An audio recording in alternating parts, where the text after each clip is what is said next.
Bueno, buenas noches a todos nuevamente. Esta sería la cuarta charla de CIEPERM de capacitaciones que estamos dando los lunes. En esta oportunidad, las últimas tres estuvieron enfocadas a lentes esclerales, perdón, las últimas dos a esclerales, y en este caso está enfocado al manejo óptico de lentes esclerales. Es un tema súper interesante, que recién está, yo diría, en pañales, porque nosotros estamos utilizando las posibilidades que tenemos en una proporción muy baja, un poco por limitaciones tecnológicas, un poco porque todavía es algo que estamos entendiéndolo y aprendiéndolo, pero creo que tiene un futuro muy promisorio. Así que voy a tratar de esbozar cuál es el sentido del manejo óptico que se puede hacer con lentes esclerales para optimizar la visión del paciente y sacar el mejor provecho posible. Como siempre, si hay algo que estoy explicando y no se entiende o es un poco confuso, me pueden escribir en el chat y yo ahí aclaro las dudas que surjan. Bien, para arrancar con el tema de la optimización óptica, voy a recordar un poco ciertos conceptos desde el punto de vista del esquema del ojo, digamos, cómo funciona el ojo, al igual que un sistema fotográfico, es un sistema óptico compuesto por diversos medios transparentes y cada uno tiene distintos índices de refracción. Eso lo hace un sistema bastante complejo y a su vez tiene el factor agregado de que es un sistema dinámico, ¿no? Dado por la capacidad de la acomodación y que los medios que tiene son blandos, no es algo rígido como puede ser una cámara fotográfica construida con lentes de vidrio. Así que el esquema básico del ojo consta de la córnea, después tenemos el humor acuoso, después tenemos el cristalino y a posterior el humor vítreo. Cada uno de estos medios tiene un índice de refracción distinto y a su vez delante de la córnea tenemos justamente el aire con otro índice de refracción. Y a su vez el fil lagrimal tiene todavía otro índice de refracción distinto. Ahí se escucha un sonido de fondo. Si hay alguien que tiene algún sonido en el ambiente, si puede silenciar el micrófono, que va a ayudar a que se entienda mejor. Gracias. Entonces, cuando la luz atraviesa la córnea, interactúa con un montón de superficies con distintos índices. Esto ya es bastante complejo en una córnea regular, que tiene una superficie bastante homogénea. Pero en el caso de las ectasias o córneas irregulares, como los que trabajamos normalmente con lentes esclerales, esto le agrega, digamos, factores complementarios que producen aberraciones residuales que muchas veces nos traen dificultades para tratar de interpretar por qué el paciente no logra una buena visión. Así que a eso apuntamos con esta presentación, a tratar de dilucidar todos estos problemas. Tengamos en cuenta que la córnea tiene un índice de refracción de 1.376, el humor acuoso 1.334, y si lo tomamos como si fuera toda una unidad, lo redondeamos en un índice de refracción que es 1.3375, que es el que consideramos para cuando hacemos los cálculos de dioptría a milímetros. ¿Sí? Sin embargo, no son iguales. ¿Por qué digo esto? Porque en las ectasias donde tenemos variaciones de espesor de córnea, que en alguna parte, sobre todo en el pico de la ectasia, que es donde tenemos la zona más delgada de la córnea. Además tenemos ondulación. Generalmente la superficie posterior de la córnea tiene una deformación que es similar a la que tiene la cara frontal. El hecho de que nosotros estemos neutralizando la deformación frontal porque estamos poniendo una lente rígida, no elimina el problema que tenemos en el polo posterior, porque el humor acuoso y la córnea tienen levemente una diferencia del índice de refracción. Y eso hace que, aunque sean similares, no son exactamente iguales. Por lo tanto, cuando la córnea tiene una deformación significativa, se producen en el polo posterior aberraciones residuales que afectan la calidad visual que vamos a alcanzar con una lente de contacto. Bien. Acá en una representación gráfica tenemos el esquema que dibujé a la izquierda y una tomografía de coherencia óptica con un caso bastante similar al que dibujé adelante. ¿Cuál es la característica que tenemos? Si nosotros consideramos el esquema del ojo, un ojo que no tiene una ectasia, con una córnea regular promedio, tenemos que considerar que la superficie corneal tiene un radio de curvatura cercano a las 43 dioptrías aproximadamente, es decir, 7,85 milímetros. Cuando tenemos una ectasia, sobre todo los queratoconos, la protrusión que se produce hace que el tejido se empiece a encurvar y nos da potencias refractivas de la superficie corneal superiores a ese poder que estaba mencionando recién, de 43 dioptrías.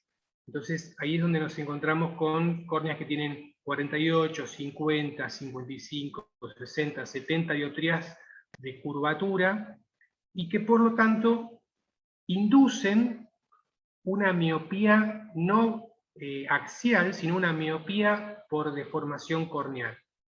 ¿Qué significa esto? Si tengo un paciente que es hemétrope y tiene una córnea base de 43, y es hemétrope, es decir, que su refracción es 0, y ese paciente desarrolla un queratocono, de repente su curvatura, su ápice corneal, pasa de tener 43 dioptrías a tener, como vamos a poner este ejemplo que tenemos en la imagen, 50 dioptrías. Entonces, si pasa de 43 a 50 dioptrías, automáticamente, no digo en toda la córnea, pero sí en la punta del cono, ese paciente desarrolló una miopía de la diferencia entre su córnea previa a la ectasia y la córnea con la ectasia. Si tenía 43 y ahora tiene 50, desarrolló una especie de miopía de -7. Significa que si yo a ese paciente no lo refraccioné, no hice absolutamente nada, pero tengo la topografía previa a la ectasia y tengo la topografía actual, puedo suponer, sabiendo que antes era hemétrope, que si yo ahora le agrego un cristal de -7, es probable que mejore su visión, aunque no vea perfecto, porque obviamente es un queratocono, pero a lo que apunto con esto es a establecer una relación entre la variación de curvatura de la córnea y la miopía que va desarrollando el paciente. ¿Sí? O la miopía que se manifiesta en la refracción, no significa que sea miope el paciente exactamente. Vanessa, ¿estás por ahí? Listo, ya la silencié. Ah, gracias. Este concepto es sumamente importante porque de acá surge la relación que vamos a definir luego para darle la graduación a las lentes. De hecho, en toda la caja de prueba del sistema SclearLens, si ustedes se fijan, por ejemplo, la lente con curva 8 tiene una potencia de -1. La lente con curva 760 tiene una potencia de -2. Y así sucesivamente. A medida que vamos utilizando curvas bases más cerradas, las lentes van teniendo potencia negativa más alta. Esa potencia está establecida con la finalidad de que la sobrerefracción al momento de hacer la prueba sea lo más baja posible, es decir, que la lente que estamos probando nos deje la potencia más cercana a la que tendría un paciente que fuera hemétrope previo a desarrollar la ectasia. Si yo tengo un paciente que tiene una miopía de -5 y luego desarrolla la ectasia, a este incremento de la miopía producto de la deformación de la córnea que se da por el queratocono, le tengo que sumar la miopía que tenía previa. Y ahí es donde puede ser que, por ejemplo, la lente de caja prueba nosotros tengamos que darle una sobrerefracción más elevada encima. ¿Sí? Pero entender bien este concepto de la curvatura corneal y cómo impacta en la potencia va a ayudar mucho luego cuando tenemos que elegir curvas bases en la zona óptica de la lente para optimizar su visión. Voy para adelante. En este caso tenemos una córnea post cirugía refractiva que tiene en la zona central un aplanamiento muy significativo, tiene 33 dioptrías, eso es decir, 10,12 milímetros. Si yo voy a adaptar una lente de contacto escleral, lo que voy a buscar es que la superficie posterior, la curva base de la zona óptica, trate de tener un alineamiento, una similitud con la curvatura de la zona óptica que tiene la córnea. Porque de lo contrario voy a estar generando un menisco líquido con una potencia muy elevada que me va a distorsionar la visión y me va a obligar a incorporarle a la lente potencia que podría prescindir de ella. ¿Por qué manifiesto esto? Y yo en este caso, que tiene 33 dioptrías en el centro, y es una córnea post cirugía refractiva, es decir, que no tiene una altura sagital muy elevada, le adapto una lente con curva base 8, por ejemplo, 8 milímetros, es decir, 42 dioptrías, digamos, esa lente va a tener una sagita bastante baja. Lo que voy a estar formando es un lago en el centro, un menisco positivo entre las 42 dioptrías de la curva base de la lente y las 33 dioptrías que tiene en el centro de esa córnea, ¿sí? Tengo una lente líquida de 9 dioptrías. Por lo tanto, si este paciente necesitaba que la córnea tuviera 33 dioptrías para y yo le coloco una lente que le forma un menisco líquido de más 9, le voy a tener que incorporar a la lente que le voy a adaptar una potencia de por lo menos menos 9 para neutralizar ese menisco líquido. Y además le tendré que agregar la refracción que le hacía falta, ¿sí? Es decir, que esas 9 dioptrías líquidas que van a estar atrapadas entre la lente y la córnea me van a obligar a adaptar una lente que va a ser más gruesa porque le voy a tener que poner un menos 9 para neutralizarlo, y a su vez la luz, cuando va a atravesar todo ese sistema, va a generar un montón de aberraciones que van a afectar y a deteriorar la calidad visual del paciente. Entonces, en un caso como este, es donde entran a jugar las lentes de geometría revertida, donde yo puedo optar por una curva base muy plana, que me permita tener un field lagrimal, un clearance, un espesor de clearance relativamente homogéneo, es decir, la lente líquida que voy a formar entre la curva base de la lente y la superficie corneal va a ser lo más neutra posible, y por lo tanto la potencia de la lente seguramente estará en valores muy bajos. ¿Sí? Bien. Entonces, ¿cuál es la curva base más adecuada? Porque, digamos, ahí estuve optando por la curva base cercana al centro de curvatura de la córnea. En otro caso, puedo optar por el mapa de elevación. Sin embargo, si yo tengo un paciente que fue operado, un paciente alto miope, y fue operado con una lente intraocular, por lo tanto, tiene una curvatura corneal, producto de keratocono, de 60 dioptrías, y fue intervenido y le puse una lente intraocular que le corrige casi toda la miopía que tenía, cuando yo adapte una lente de contacto para neutralizar el keratocono, me voy a encontrar con que tiene por ahí una lente que le está neutralizando un negativo muy alto. Y por lo tanto, a la lente que yo le adapte le voy a tener que poner una graduación positiva bastante elevada. Entonces ahí empiezo a jugar si me conviene modificar la curva base de la lente para generar un menisco líquido que me neutralice parte de la potencia que yo voy a tener que incorporar a la lente para que no me genere demasiado espesor. Es decir, que la curva base más adecuada siempre va a ser un punto de equilibrio que buscamos entre el espesor del lente, la calidad visual y el clearance. De nada sirve tener el lente más delgado de todos si termina quedando con un clearance excesivo o si la calidad visual no es muy buena. Es decir, siempre que arreglemos algo vamos a desarreglar otra cosa, y por lo tanto de ahí se trata que esto es un tema de equilibrio, de buscar el punto intermedio que optimice las tres situaciones: el espesor, el clearance y la calidad visual. Bien, ¿cómo se hace esto? Bueno, para eso en el sistema de SclearLens nosotros podemos optar por modificar la curva base de la lente y que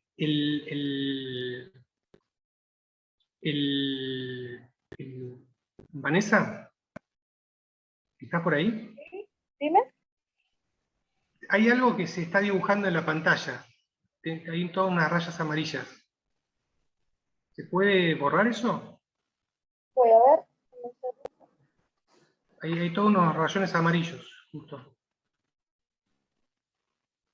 Bueno, entonces, nosotros podemos,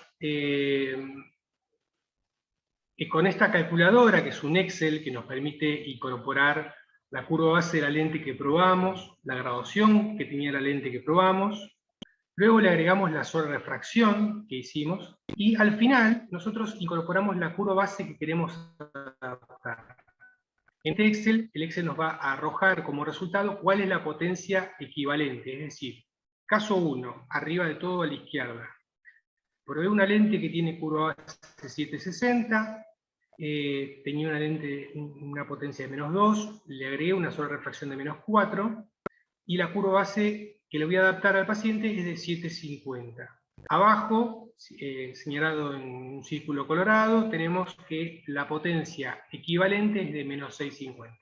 Vamos a suponer que el mismo caso, la misma lente de prueba, la misma sobrerefracción, pero yo en lugar de adaptarle una lente con curva base 750, le adapto una lente con curva base 8, que es la plantilla que está a la derecha arriba. Y ahí tenemos como resultado que nos da -350. Continuamos, abajo a la izquierda, en vez de utilizar curva base 8, utilizamos una curva más plana, 850. Y ya llegamos a una potencia de la lente de -1.25. Y por el contrario, si yo hubiera optado por utilizar curva base más rápida, es decir, curva base 7, que es lo que estamos viendo abajo, en el cuadro de abajo a la derecha, la potencia equivalente que tendría que tener la lente para que funcione de la misma manera es de -9.75. Es decir, que fíjense cómo alterando la curva base de la lente, nosotros podemos hacer una lente que tenga desde -9.75 hasta -1.25, o incluso podríamos irnos hasta el lado positivo si siguiéramos aplanando la curva base.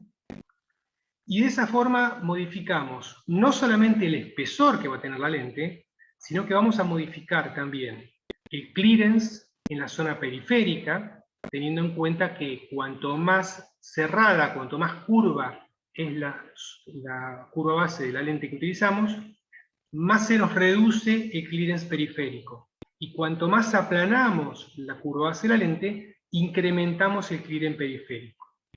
La zona óptica de estas lentes es de 8 milímetros. Por lo tanto, esta modificación que estoy mencionando se va a producir en la zona de diámetro de los 8 milímetros. Más adelante voy a mostrar un dibujo en donde se va a ver bien clara la superposición de distintos perfiles con distintas curvas bases y su modificación en el clearance. Otra herramienta que puede ayudarnos a elegir cuál es la curva base óptima para un caso es el mapa de elevación en la topografía. Ustedes saben, el mapa de elevación, creo que ya lo he mencionado en las otras presentaciones, nos da información, lo que hace es superponer una esfera, que es la que el algoritmo del topógrafo estima que es la similar a en un diámetro determinado, en hipógrafo metros de diámetro. Hay otros topógrafos que toman 6, 8 milímetros, pero digamos que con tomar 6, 8 milímetros es válido. Entonces fíjense que acá tenemos en la placa superior el mapa de elevación y en la placa inferior el mapa axial. Es el mismo caso que mencioné antes, que fue sometido a una cirugía refractiva, y por lo tanto, la esfera de mejor ajuste que se genera en ese mapa, en el cuadro superior, es de 9,41 dioptrías. Milímetros, perdón, 35,86 dioptrías. Y la curva base de la lente, de la córnea, en la zona central, es de 33 dioptrías. Si yo tengo una lente con el mismo radio de curvatura que la esfera de mejor ajuste, estoy buscando una lente líquida positiva de más 250 entre la lente de contacto. Por lo tanto, si yo a ese ojo tengo que agregarle negativo, le voy a tener que agregar 2 dioptrías y media más de negativo para neutralizar la cámara líquida. Ahí estoy leyendo que se cortó y no se entendió bien. ¿Ahora me escucha mejor? Sí, ahora sí. Bien, voy de vuelta con esto. En un caso como este, donde la cirugía refractiva dejó la córnea tan plana, la esfera de mejor ajuste para este caso da 9,41 milímetros por cada 5,86. Y el centro, eligiendo la curva base de la lente, eligiendo lo que me arroja la esfera de mejor ajuste del topógrafo, en ese caso se me formaría una lente líquida positiva de 2 dioptrías y media. A tener que neutralizarlo incorporándole 2 dioptrías, ¿sí? Bien. Se escucha bastante mal, se corta muchísimo, se entrecorta. Muevo un poco la... A ver si ahora...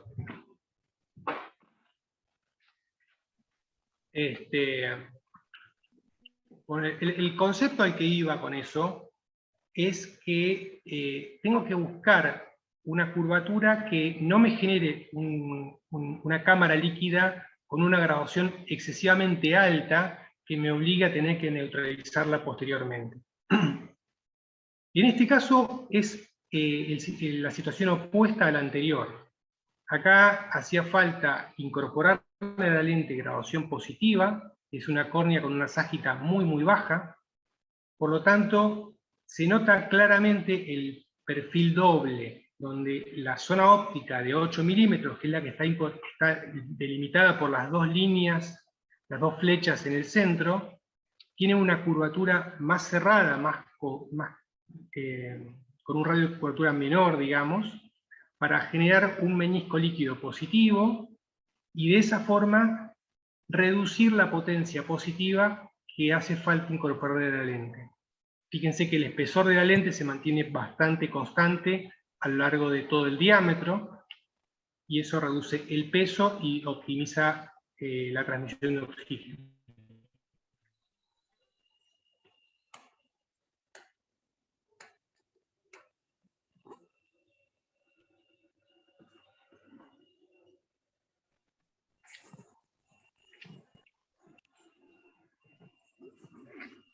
Espérate que no pasa la...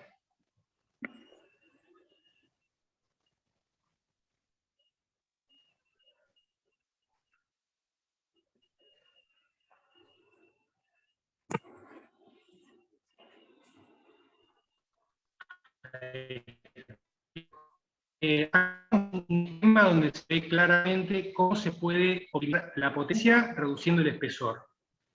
Esta es la función que yo mencionaba antes, en la cual nosotros podemos pedirle al laboratorio que nos respete una determinada altura sagital y modificando la curva base de la zona óptica, nosotros podemos reducir el espesor de la lente. Me dicen que se sigue cortando. Si me dan un minuto, me muevo de lugar a ver si es un tema de la conexión de aquí. Sí, sí, está bien. Voy a detener un poco la grabación.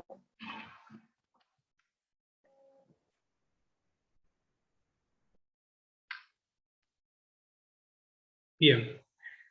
Como mencionaba antes, entonces, una de las funciones que tiene esta lente es que nosotros podemos controlar la zona óptica por un lado, independientemente de la altura sagital de la lente. Es decir, que si probamos una lente y obtuvimos un clearance óptimo en la zona central, pero necesitamos incorporarle a esa lente una graduación negativa muy alta, que va a producir un incremento del espesor y queremos reducirlo, podemos modificar la curva base para bajar la potencia. Y en este caso tenemos dos lentes que tienen la misma altura sagital, el mismo diámetro.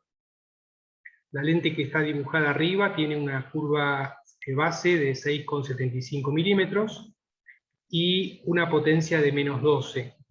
El espesor del borde de la zona óptica, es decir, en el límite de la zona óptica donde empalma con la parte periférica, tiene 437 micras. La lente que se ve abajo tiene una curva base de 8 milímetros, y eso hace que la potencia de la lente se reduzca a menos 4,25.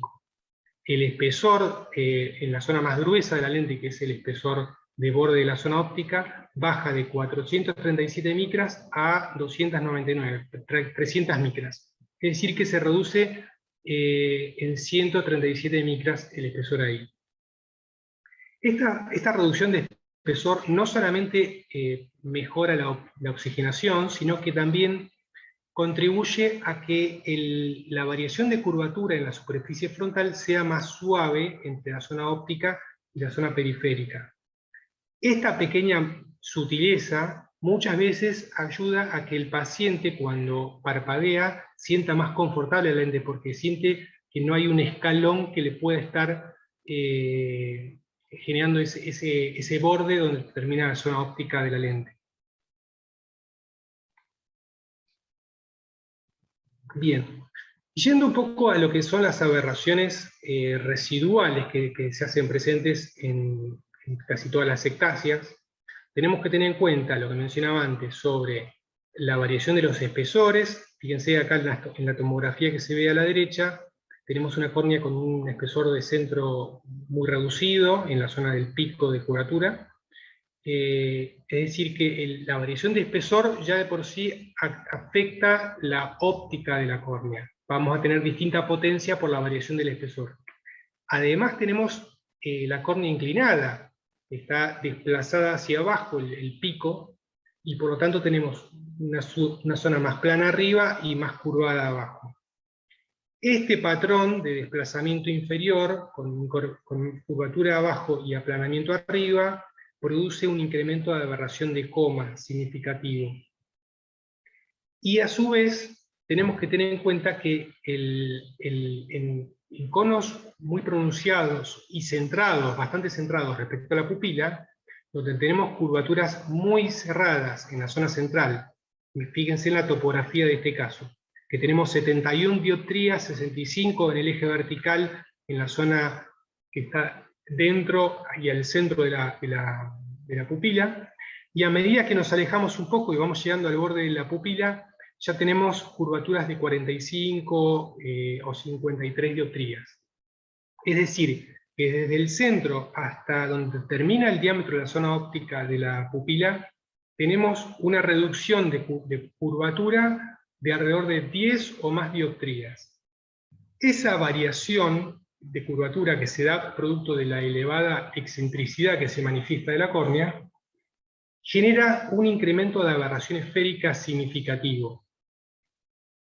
Y esto no es un tema menor porque afecta de una manera dramática la calidad visual del paciente, incluso aunque nosotros coloquemos una lente de contacto arriba. Si nosotros colocamos una lente escleral o una lente rígida, vamos a estar neutralizando aberraciones de la cara frontal, pero siguen quedándonos sin corregir aberraciones producidas por la córnea posterior, digamos. Al respecto de ello, tenemos que tener en cuenta que la córnea, normalmente una córnea una córnea regular, no ectásica, tiene generalmente una leve tasa de aberración esférica positiva. Y en los casos de queratocono, donde tenemos esta situación de una curvatura muy cerrada en el centro y un aplanamiento periférico, la córnea genera aberración esférica negativa. Por ese motivo, muchas veces los pacientes, aunque nosotros le coloquemos una lente y no tenga estrías ni leucomas, siguen sin tener una buena agudeza visual por la tasa de aberración residual que no está corregida. Al respecto, nosotros podemos hacer algunas cosas para mejorarlo. Y una diapositiva más para explicar eso. Ahí está. Si nosotros utilizamos lentes con graduación negativa, la lente con graduación negativa induce un poco de aberración esférica negativa. Si utilizamos lentes con graduación positiva, inducimos aberración esférica positiva. Entonces, si nosotros tenemos un paciente con un queratocono tipo pezón, con un incremento de aberración esférica significativo, cuanto nosotros aplanemos la zona central y le incorporemos menos graduación negativa, tenemos más chances de generar una aberración positiva con la lente que neutralice el exceso de aberración negativa esférica que se produce en la córnea. Todo esto es materia cuantificable si uno, digamos, trabaja con un aberrómetro. Si no trabajamos con aberrómetro, el método que nos queda para detectar si hay forma de mejorar de la visión a un paciente es tratar de hacer una prueba diferenciada con distintas curvas bases y distintas potencias. Entonces, si nosotros hacemos una prueba y el paciente no obtuvo una buena visión, y vemos que no lo podemos mejorar con una sobrerefracción, podemos probar otra lente que tenga una curva base significativamente más plana, y verificar si no obtenemos un resultado óptico superior. A veces es simplemente cuestión de modificar la curva base y la potencia para generar aberraciones que neutralicen de una mejor forma las aberraciones que tiene esa propia córnea. Yo hace poco tuve un caso, un paciente que tenía una lente post-trasplante, y tenía que renovarla. Como yo veía que el clearance estaba muy cerquita, se la quise subir un poco, le modifiqué 0,10 milímetros la curva base de la lente, para subirla un poco, unas 50-60 micras. La lente que él tenía en uso era más 0,50, y cuando yo hice esa compensación de curva, me quedó neutra. El resultado es que cuando le entregué la lente, el paciente, si bien llegaba a ver la misma cantidad de filas, manifestaba que no veía con el mismo contraste y la calidad visual que tenía con su lente anterior. Efectivamente, volví a modificar la curva y la potencia, y ese 0,50 hizo la diferencia. Lo que quiero decir con esto es que no siempre el tema de la visión está relacionado únicamente a la graduación que le estoy incorporando, sino que hay que ver estos factores, la cámara de lágrima, la aberración que se produce en la córnea y la aberración que inducimos con la lente, si nosotros encontramos una forma de neutralizarlo. Si tenemos disponible un aberrómetro y podemos verificar si lo que me está quedando sin corregir arriba de la lente es aberración esférica negativa o positiva, en base a ello, bueno, podemos saber si podemos mejorarlo aplanando o curvando más la lente.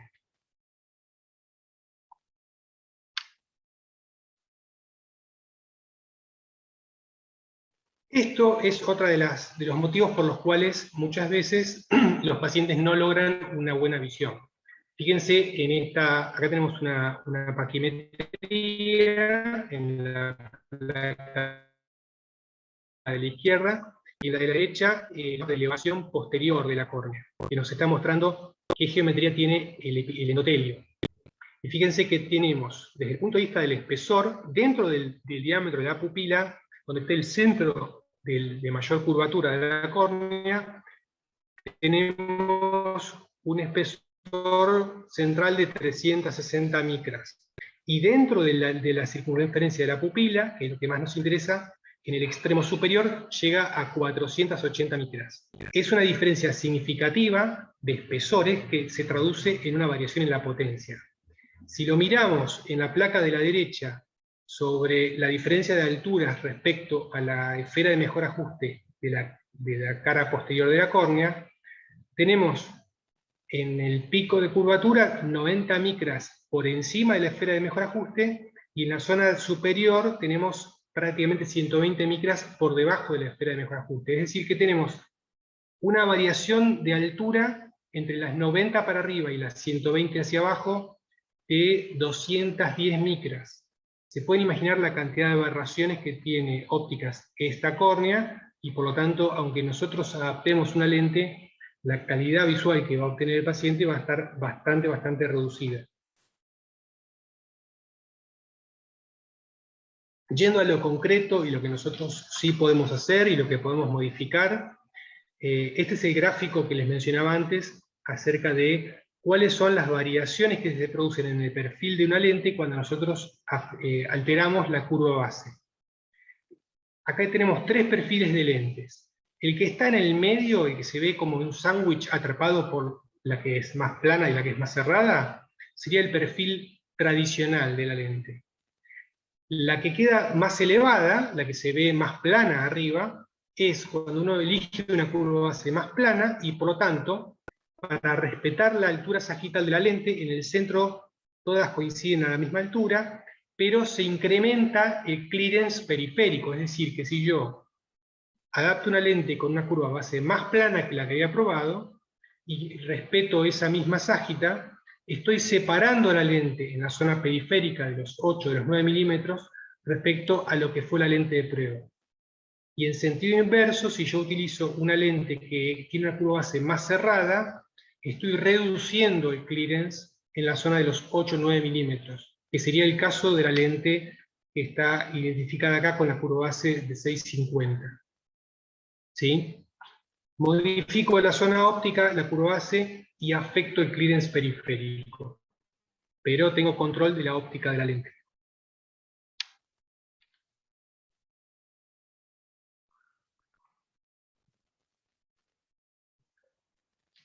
Bueno, por último, para ir cerrando, acá tenemos otra tomografía de coherencia óptica. Estas tomografías me las facilitó Nora Robledo, de México, una gentileza que tuvo. Ella trabaja con un equipo que es el Anterion, que tiene una definición muy buena, como estamos viendo. Y fíjense, dentro del diámetro de la zona óptica, de la pupila, cómo está deformada esa córnea y cómo va a producir aberraciones. Casi que tiene más deformaciones del lado interno que del lado externo. Por lo tanto, aunque nosotros neutralicemos las aberraciones frontales, hay que ser conscientes que nos van a quedar aberraciones sin corregir del lado interno, que a veces se pueden llegar a neutralizar parcialmente con algún tipo de cilindro. ¿Cuál es la utilidad del cilindro? Fundamentalmente, cuando tenemos un cono descentrado, combinación completa, suele aparecer, además de la aberración esférica que mencionaba antes, aberración de coma, que se manifiesta, bueno, con una sombra desplazada, pero concretamente la aberración de coma muchas veces se puede llegar a suplir parcialmente con una aberración cilíndrica.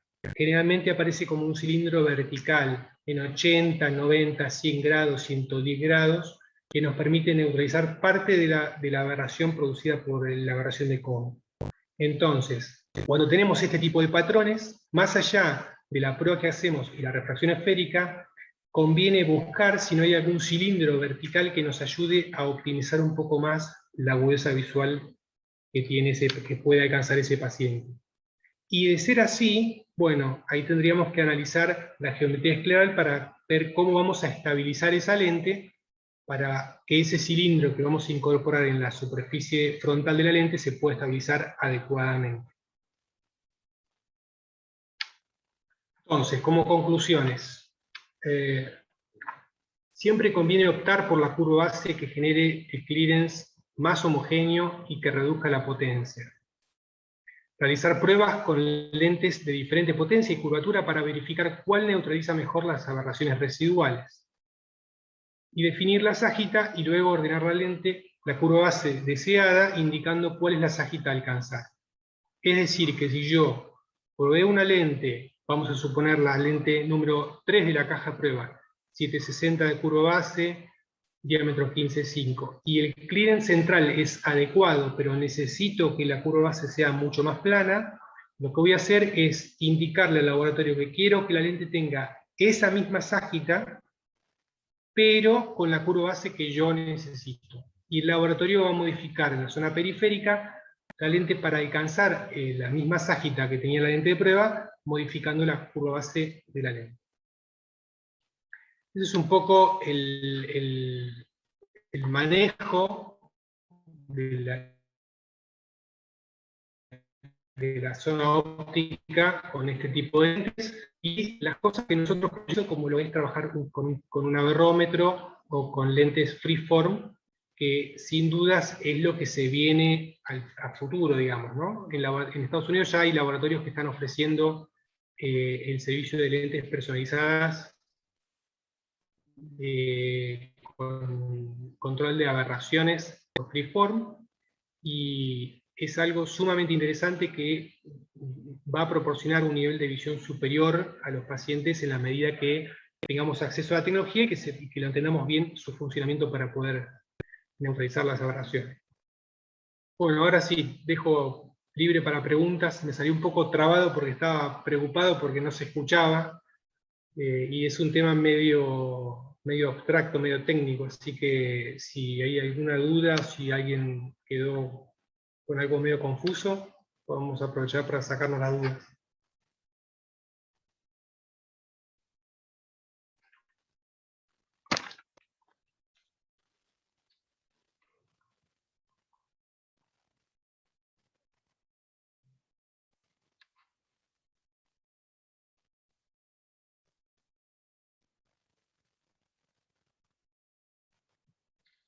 O se durmieron todos, me parece.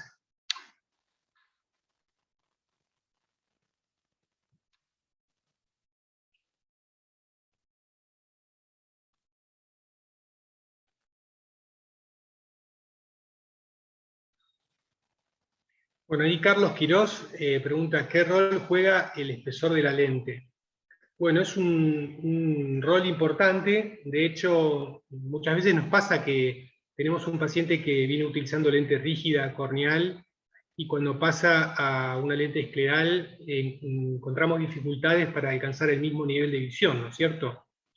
Y eso un poco se explica porque los espesores de las lentes rígidas corneales son significativamente inferiores a los de una lente escleral.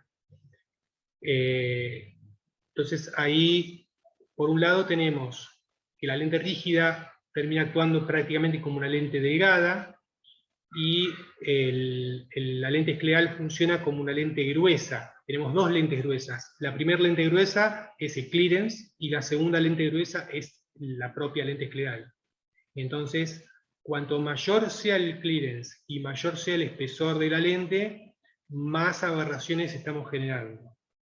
Así que sí, el espesor juega un rol, y siempre lo que se busca es tratar de reducirlo al máximo, específicamente clearance.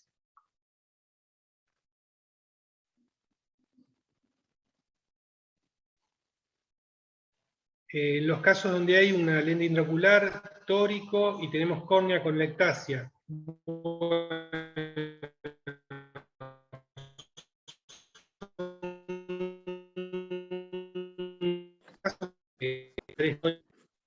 un kilómetro que tenemos que incorporarle. ¿Cómo? No se escuchó nada. La respuesta se cortó totalmente el audio. Si puedes repetirla. De la última pregunta que te hicieron, no se escuchó nada. ¿Sobre la lente intraocular o lo del espesor? Sí, correcto. Sobre la lente intraocular. Bien. Lo del tema de lentes intraoculares es muy complicado, es muy complejo, porque generalmente cuando hay una lente intraocular tórica tiene un cilindro bastante alto, especialmente porque el médico busca neutralizar el cilindro de la ectasia, que suelen ser altos. Entonces, el cilindro que hay que incorporar a la lente es bastante fuerte, y por lo tanto es crítico el mantenimiento del eje de la lente. Así que ahí las precauciones que hay que tomar son fundamentalmente revisar bien cuál es el eje de anclaje de la lente, para que cuando ordenemos la lente se estabilice en el eje óptimo donde hace falta corregir.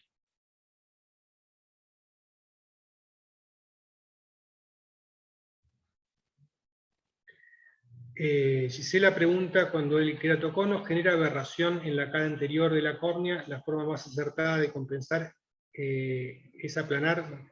Bien. No siempre, el tema sería el siguiente. Cuando es un queratocono tipo pezón, o un queratocono oval, pero bastante centrado respecto a la pupila, y tiene una excentricidad muy elevada, en esos casos hay una incidencia significativa de aberración esférica. En esos casos, concretamente, es donde nosotros, incorporando lentes que tengan menos potencia negativa, podemos contribuir a reducir la aberración esférica o a tratar de compensar parte de la aberración esférica que está produciendo ese queratocono. Incluso si llegamos a poder incorporar una lente con graduación positiva, podemos inducir aberración esférica positiva que trate de neutralizar la aberración esférica negativa producida por ese queratocono. Pero obviamente que esto hay que probarlo en cada caso, ¿no? A futuro, los planes que tenemos son los de ya tener control de afericidad en la zona óptica para poder y decirle al laboratorio que queremos que la lente tenga determinado coeficiente de afericidad para generar nosotros de forma controlada la cantidad de aberración esférica que queremos para neutralizar el residual que se está produciendo en el ojo. Es un proyecto que tenemos a corto plazo.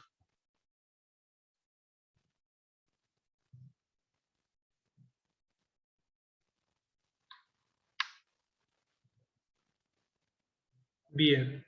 Bueno, Vanessa, me parece que ahí ya quedamos sin preguntas.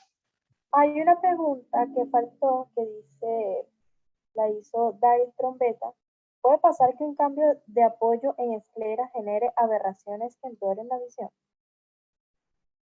Sí, puede pasar que un cambio en el apoyo de la esclera genere... ¿Puede pasar que un cambio de apoyo en esclera genere aberraciones que empeoren la visión? Sí, puede pasar. Pongo un ejemplo. Imaginemos que el paciente tiene una esclera casi esférica y nosotros le adaptamos una lente y le damos tonicidad. Permiso. La lente, como tiene tonicidad, la esclera es casi esférica, se va a deformar tratando de quedar parecida a esa esclera, y por lo tanto se puede flexionar la zona óptica, y por lo tanto puede reducir la huesa visual. Y en el mismo sentido hiperinverso puede ocurrir también. Podemos estar adaptando una lente con escasa toricidad en una esclera que necesita más toricidad, y por lo tanto la lente se termina flexionando, y esa flexión afecta la calidad visual.